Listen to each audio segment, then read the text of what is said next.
Here's our input form. Has 4 fields: a username, an email field, a personal website URL field, and a phone number field.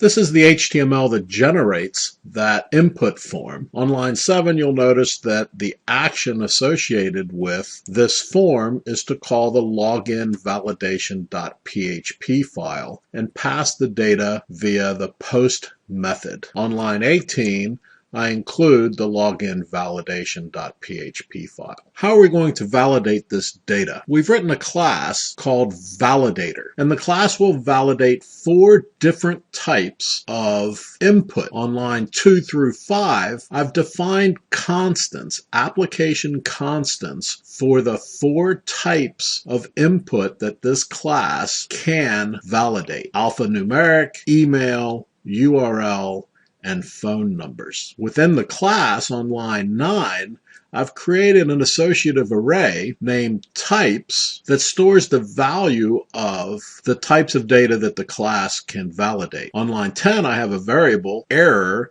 that will store any error messages generated during the validation process. An empty constructor, we have nothing to initialize during the construct call, so we built the function but leave it empty. On line 17, a private function check type that takes a single argument, the type, that will validate that the user is passing a type that this class can validate. On line 19, I'm using the array search function. This is a built-in PHP array function that requires 2 arguments: the value to be searched for and the array within which to search. If the type argument that's passed into this function matches one of the types in the associative array, then we return true. Otherwise, we return false, and we set the error variable to not a valid type. Then we provide an interface function for the user, a public function getError that returns any error messages. On line 35 is our main interface function for validating input. Public function validate takes 2 arguments, the input and the type of the input. On line 37, we first check to ensure that the type that's being passed in is a valid type for validation by this class. If so, we use a switch statement on that type to call the appropriate validate function here within the class. So if the type is an alphanumeric, we call the appropriate function, email, appropriate function, and so on. If there is no match in the switch clause, we return false. If it's not a valid type and fails the if clause on line 37, we also return false. Now let's look at one of the validate functions. We have a private function validate email that takes a single argument, the input. We pass that argument input into the filter var function using the sanitize directive filter sanitize email. This will return a value that is stripped of any special characters. On line 71, we call the filter var function passing the email variable containing the sanitized input, and we're asking filter var to validate that the input is actually in the format of an email address. If so, we return the email address.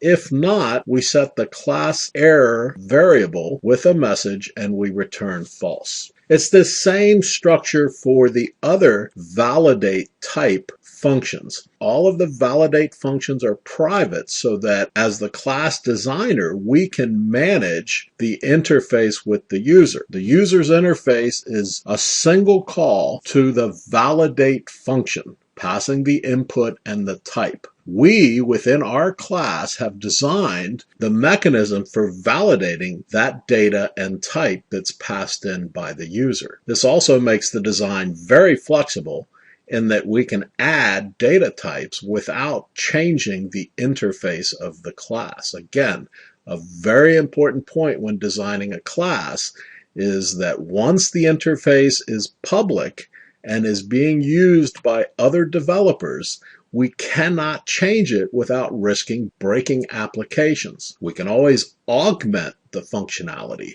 but we cannot change the functionality that was previously published. So this design for the validator class makes the class very flexible and extensible in the future. So again, validate URL follows the same structure. We call filter var passing the input and the sanitize directive filter sanitize URL. That returns a value stripped of special characters. Then on line 85, we validate that URL, again with a call to filter var. If filter var fails to validate the URL, it will return a false. Otherwise, our URL is returned to the caller. On line 96, we validate the phone number. Notice on line 98, we're using a regular expression to do the validation. There is no built-in sanitize directive for phone numbers in PHP. There are sanitize directives for integers,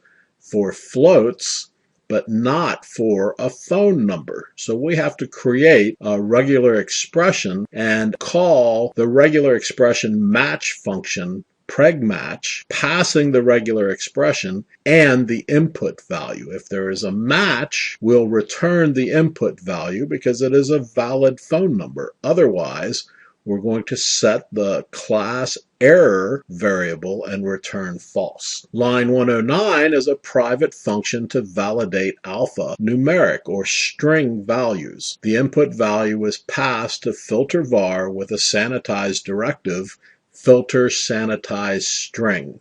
That's either going to return a clean string or false, and we directly return that value on line 115 to the caller. Line 119 is a helper function so that a user of this class can call getValidTypes and know what types this class can validate. So there's our class. Let's go see how we can use it in our login validation code. So we're going to require the class. I've set my debug for my code scaffolding to 1. Then I create on line 4 a new validator class, and I store that in a variable called validator. On line 7, I start testing the input values that are passed to me by the post method. The first thing I want to do on line 7 is test to ensure that the post has the value for the associated input field. If it does, on line 9, I trim, that is, removing the empty spaces from either end of the input, in this case username, and I assign that value to the variable username. On line 14, I call the validator class's validate function. That function, you'll recall, takes the input value and the type of the input. And so I pass the username, variable, and alpha. Now, where did alpha come from? Well, recall that we have defined application constants. These are global constant values, so that anywhere the PHP preprocessor sees alpha, it will replace that with a 1. Anywhere it sees email, it will replace it with a 2, phone, a 4, so on. So these are constant values. They cannot be changed during the execution of the code. So we provide these to help our user. On line 14, we're calling the validate method of our validator class object, and the return value from that is either going to be a clean sanitized string or the value false. On line 15, I test that. If anything other than false has been assigned to the username variable, then 15 will fail, and the code will drop to line 20. If validating the string value contained in the input for username fails, then on line 17, we echo that there was an error in the input, and then we ask our class validator to give us that error by calling the getError function. we echo all of that out to the user and terminate the execution of this code. Then we repeat this pattern again for the email.